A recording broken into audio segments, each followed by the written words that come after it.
Weather Service in Little Rock has issued a tornado warning for Central Yell County in central Arkansas, southwestern Perry County in central Arkansas, northwestern Saline County in central Arkansas, Garland County in central Arkansas, east central Montgomery County in western Arkansas, west central Hot Spring County in southwest Arkansas, until 6:30 p.m. At 5:45 p.m., National Weather Service Doppler radar indicated a severe thunderstorm capable of producing a tornado.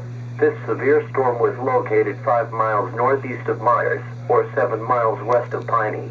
Another tornado was also possible near Sugarloaf Knob or south of Barnardale.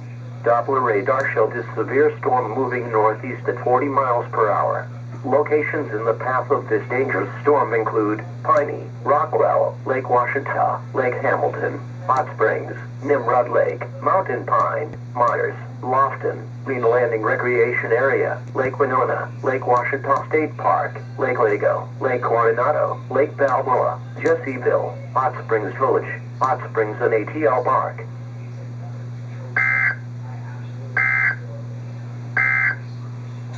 This is NOAA Weather Radio Station WXJ 55.